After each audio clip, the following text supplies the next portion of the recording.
Sir, ప్రభుత్వోద్యోగులు pension మా ప్రాథమిక హక్కు అంటూ ఉంటే, మీరు మాత్రం ఈ ఓపీఎస్ కనుక కంటిన్యూ అయితే దేశం నాశనం అయిపోతుంది అంటున్నారు. అసలు పెన్షన్ అనే విధానాన్ని మనం ఎలా చూడాలి సార్? అందులో ప్రభుత్వం యొక్క బాధ్యత ఎంత వరకు ఉంటుంది ఆ సిటిజన్స్ విషయంలో? సాయి మనం దీనిలో చాలా అంశాలు కలగపులకంగా వచ్చినాయి మీరు అడిగిన ప్రశ్నలో. మొట్టమొదటిది పెన్షన్ ప్రాథమిక హక్కా? కానే కాదు. ప్రాథమిక హక్కు అయితే దేశంలో అందరికీ పెన్షన్ ఉండాలిగా. మరి కేవలం అవును సార్. ప్రభుత్వోద్యోగులకే పెన్షన్ ఎందుకు ఇస్తున్నారు? ప్రాథమిక హక్కులు భారతదేశంలో ప్రధానమంత్రికి మాత్రమే ఉంది, లేకపోతే ప్రభుత్వంలో ప్రధాన కార్యదర్శికి మాత్రమే ఉంది, జిల్లా కలెక్టర్కి మాత్రమే ఉంది, ప్రభుత్వ ఉద్యోగం మాత్రం ఉందని ఎక్కడ ఉంటుందా? మనందరికీ కదా. All citizens, all people. కాబట్టి మొట్టమొదట ఈ హక్కుల గురించి వాటి గురించి మనం ఇష్టం వచ్చినట్టు మాట్లాడుతున్నాం ఈ దేశంలో. రెండోది, జీవితంలో ఒక జీవితకాలం కష్టపడి పనిచేశాక 60 ఏళ్ల వరకు 65 ఏళ్ల వరకు పనిచేశాక మిగతా జీవితం గౌరవప్రదంగా ఉండాలి, భయం లేకుండా ఉండాలని కోరుకునే హక్కు అందరికీ ఉంది. అది ప్రాథమిక హక్కు కాకపోవచ్చు, కానీ అది సాయికి ఉన్నది, అది ఇక్కడ ఉన్న పృథ్వీకి ఉన్నది, వెంకట్కి ఉన్నది, ఆ ప్లంబర్కి ఉన్నది, ఎలక్ట్రీషియన్కి ఉన్నది, ఆ తోపుడు బళ్ళతో కూరగాయలు అమ్మే తల్లికి ఉన్నది, ఆ నెత్తి మీద గంపతో పళ్ళమ్మేటువంటి ఆయనకు ఉన్నది, ఆటో రిక్షా నడిపే వాళ్ళకు ఉన్నది, మన ఇంట్లో వంట మనిషికి ఉన్నది, వ్యవసాయంలో కార్మికులకు ఉన్నది, భవన నిర్మాణ కార్మికులకు ఉన్నది. దేశంలో అందరికీ ఉన్నది. మన దేశంలో అలా ఏర్పాటు చేయలే. ఏర్పాటు చేయకుండా ఏం చేశారు? కేవలం ప్రభుత్వోద్యోగులకు మాత్రమే పెన్షన్ ఏర్పాటు చేశారు. ఇది రెండోది అర్థం చేసుకోవాలి. మూడోది, వివరాల్లోకి వెళ్ళే ముందు, మూడోది, ఈ పెన్షన్ ప్రభుత్వోద్యోగులు కూడా తీసేయట్లా, నేను తీసేయమని చెప్పటంలా. ఇప్పటిదాకా పెన్షన్లు ముందుగా జీతంతో పాటు పెన్షన్ డబ్బులు పెట్టకుండా మా తరానికి ప్రభుత్వంలో పనిచేస్తే ఎవరన్నా మీ తరం వాళ్ళని మీ పన్నుల డబ్బుల్లోంచి వాళ్ళకి పెన్షన్లు కట్టమంటున్నారు. ఇప్పుడు మా తరం కోసం పనిచేశారు, మేం కదా కట్టాల్సింది మా పన్నుల డబ్బుల నుంచి వాళ్ళకి జీతాలు కానీ పెన్షన్లు కానీ. ఇప్పుడు జీతం ఉదాహరణకి నాకు పనిచేస్తే మిమ్మల్ని కట్టమంటే మీకు ధర్మం కాదు కదా. పెన్షన్ కూడా అదే కదా. కాదు సార్. పెన్షన్ కూడా పనిచేసినందుకే కదా మనం ఇస్తున్నది. కాకపోతే తర్వాత వస్తుంది, దానికి ముందు ఇక్కడ నేను ఏర్పాటు చేయాలి కదా, ఆ పెన్షన్ కోసం డబ్బులు పెట్టాలి కదా. ప్రపంచమంతా కూడా పెన్షన్లని యజమానులు, ప్రభుత్వమే కాదు, ఎక్కడ పనిచేస్తే అక్కడ ఒక వ్యక్తి, ఆ యజమానులు ఆ పెన్షన్లని ఉద్యోగి నుంచి కొంత డబ్బు పెడతారు జీతంలోంచి. ఉదాహరణకి అమెరికాలో 6.2% జీతంలో డబ్బుని పేరోల్ ట్యాక్స్ అంటారు. అందరికీ తెలుసు, అమెరికాలో పనిచేసే వాళ్ళందరికీ. సోషల్ సెక్యూరిటీ నెంబర్ అని ఇస్తారు అమెరికా వెళ్ళగానే. ఆ సోషల్ సెక్యూరిటీ నెంబర్ దీనికోసం చెప్పాను. ఈ పేరోల్ ట్యాక్సెస్ దానిలోకి వెళ్తాయి. అలాగే మీకు ఎవరైతే ఉపాధి ఇచ్చారో ఆయన లేక ఆమె, ఆ యజమాని, వాళ్ళు కూడా 6.2% పెడతారు. సెల్ఫ్ ఎంప్లాయిడ్ అయితే మొత్తం డబ్బు మీరే పెట్టుకుంటారు. ఆ డబ్బుని పెట్టుబడిగా పెడతారు, పెరుగుతూ ఉంటుంది. ఒకసారి డబ్బు పెడితే బ్యాంకుల్లో కానీ లేకపోతే స్టాక్లో కానీ మరో రూపంలో కానీ డబ్బు వాల్యూ పెరుగుతూ ఉంటుంది కదా.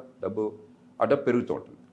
ఆ డబ్బులోంచి మీకు పెన్షన్లు వస్తాయి మీరు రిటైర్ అయిపోయిన తర్వాత.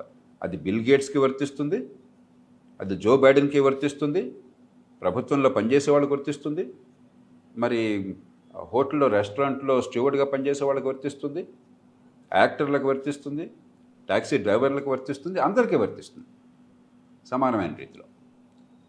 కానీ మన దేశంలో ఏం చేశారు? ఆ డబ్బులు ముందుగా పెట్టకుండా, ఉద్యోగం పెట్టేదే, ప్రభుత్వం పెట్టేది లేదు, 30 ఏళ్ల క్రితం పనిచేశారు అని చెప్పిన పేరుతో మీ మీద భారం పెడుతున్నారు, మీ పన్నుల డబ్బుల నుంచి తీస్తున్నారు.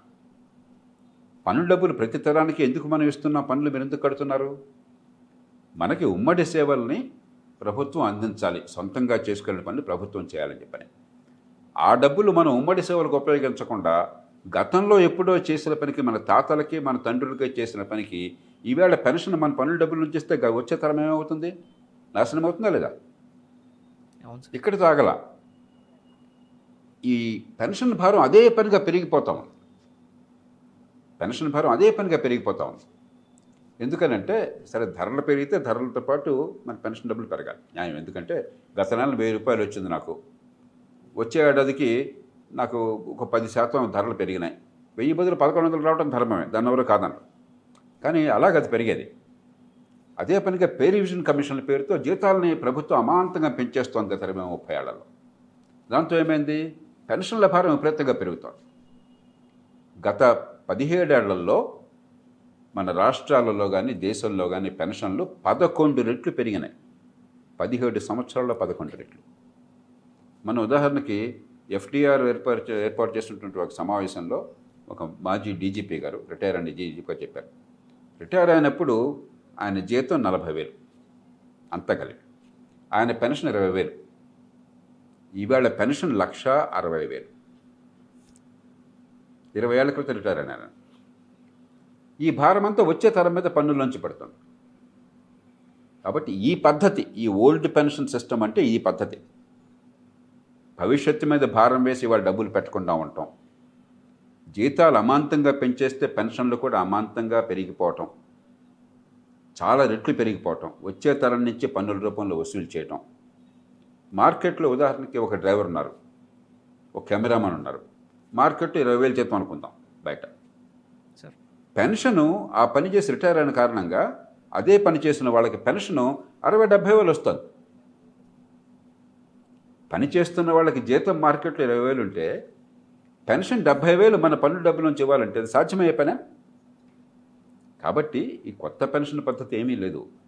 అన్ని ఇతర దేశాల్లో ఉన్నట్టుగా నెల నెల జీతంతో పాటు పెన్షన్ డబ్బులు ఆ ఉద్యోగి జీతం నుంచి కొంత డబ్బు తీస్తారు, అంతే డబ్బు ప్రభుత్వం పెడుతుంది, ఆ డబ్బుని పెట్టుబడి పెడతారు, ఆ పెట్టుబడి పెట్టిన డబ్బుల్లోంచి అది పెరుగుతూ ఉంటుంది, ఆ పెరిగిన డబ్బులకి వచ్చేటువంటి ఆదాయాన్ని పెన్షన్గా ఇస్తారు రిటైర్ అయిన తర్వాత. అంతేకాదు, ఆ పెరిగిన మొత్తం డబ్బు ఆ ఉద్యోగి పోయిన తర్వాత ఆయన కుటుంబానికి వెళుతుంది. 50 లక్షలు కావచ్చు, ₹1,00,00,000 కావచ్చు, ఆయన డబ్బది. అంతేకాదు, రేపు పొద్దున గవర్నమెంట్ మన ప్రభుత్వాల విధానాల వల్ల, ఉదాహరణకు తెలంగాణలో నిన్న మొన్న ఒక జాతీయ పార్టీ విధానాలు ప్రకటించింది, వాళ్ళు ఏమేమి ఇచ్చారో సరిగ్గా అంచనా వేస్తే కనీసం 80,000 కోట్ల నుంచి 1,00,000 కోట్లు ప్రతి ఏడాది అదనపు ఖర్చు అవుతుంది. ఇప్పటికే ప్రభుత్వం రాష్ట్రంలో తెలంగాణలో 50 నుంచి 52,000 కోట్ల రూపాయలు రకరకాల రూపాయల్లో సంక్షేమానికి ఖర్చు పెడుతుంది ప్రతి ఏడాది. దాని మీద ఆ 52,000 కోట్లు కాకుండా మరొక 80,000 కోట్లు, 1,00,000 కోట్లు ప్రతి ఏడాది అదనంగా ఖర్చు అవుతుంది. ఆ డబ్బులు లేవు. ఇప్పటికే ఖజానాలు ఖాళీ అయ్యే పరిస్థితి వస్తాను. ఇప్పటికే మనకి ఏ పని కాకుండా ప్రభుత్వాలు కేవలం తలకాస్తే పంజారం చేస్తున్నాయి. ఈ భారం కూడా కలిపితే అసలు మీకు ప్రభుత్వాలు నడవక. అప్పుడేమవుతుంది, రేపొద్దున జీతాలు పెన్షన్లు కూడా ఇచ్చే పరిస్థితి ఉండదు. నేను మీకు గ్యారంటీగా చెప్తున్నాను.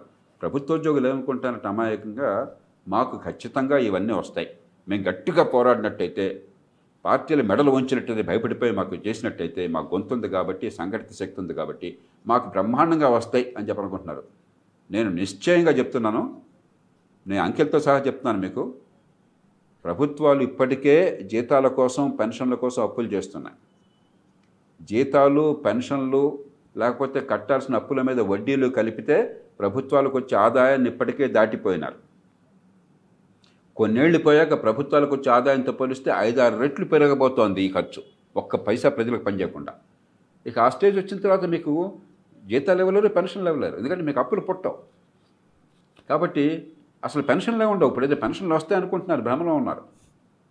అదే కొత్త పెన్షన్ పద్ధతిలో ఏమవుతుంది, ఈవేళే ఆ డబ్బుని ప్రభుత్వము ఉద్యోగి కలిపి వేరే పెన్షన్ ఫండ్లో పెడుతున్నారు. ఇక ప్రభుత్వానికి దాని మీద ఆధిపత్యం ఉండదు. ఏ ముఖ్యమంత్రి, ఏ ప్రధానమంత్రి దాన్ని టచ్ చేయలేరు. కాబట్టి ప్రభుత్వాలు కుప్పకూలిపోయినా రేపు పొద్దున వాళ్ళ దగ్గర డబ్బులు లేకపోయినా మీ డబ్బులకు ఢోకా ఉండదు, మీ ఆస్తి. కాబట్టి కొత్త పెన్షన్ పద్ధతి ఉద్యోగుల విధంగా భద్రతను ఇచ్చేది, భవిష్యత్తుని కాపాడేది, న్యాయమైంది, వచ్చే తరానికి ఆర్థిక ప్రగతికి దోహదం చేసేది, వాళ్ళ పన్ను డబ్బుల్లోంచి గతంలో చేసిన పనికి లాగకుండా అన్ని రకాలుగా మంచిది, ప్రపంచమంతా ఉన్నది. కాబట్టి పెన్షన్లు వద్దని ఎవరంటలా. ఒకటి, పెన్షన్ ప్రాథమిక హక్కు కాదు. 2, జీవితంలో చరమఘడియల్లో గౌరవప్రదంగా బతకాలన్న కోరికనే హక్కు అందరికీ ఉన్నది. అది ప్రభుత్వోద్యోగులు దేవతలు ఎక్కడో స్వర్గం నుంచి దిగిరాలా. ఈ దేశంలో 54 కోట్ల మంది పనిచేస్తుంటే ప్రభుత్వోద్యోగులు 3%. మిగతా 97% మంది మనుషులు కాదా? వాళ్ళు పని చేయట్లేదా? వాళ్ళు చేస్తున్న పనుల వల్లే మనమంతా బతుకుతున్నాం. ప్రభుత్వోద్యోగుల వల్ల మనం బతకటలా. ఒకళ్ళని చెప్పానండి, ఒక జిల్లా కలెక్టర్ గారు లేకపోతే నా బతుకంతా నాశనమైందని ఒకళ్ళని చెప్పానండి. ఒక ప్లంబర్ లేకపోతే, ఒక ఎలక్ట్రీషియన్ లేకపోతే, ఒక కార్పెంటర్ లేకపోతే, ఒక ఎయిర్ కండిషన్ రిపేర్ చేసే మనిషి లేకపోతే, కారు మెకానిక్ లేకపోతే, మీకు జీవితం నడవదు. కాబట్టి అందరికీ కూడా గౌరవప్రదంగా బతకాలన్న కోరిక ఉంటే దానికి ఏర్పాట్లు చేయాలి.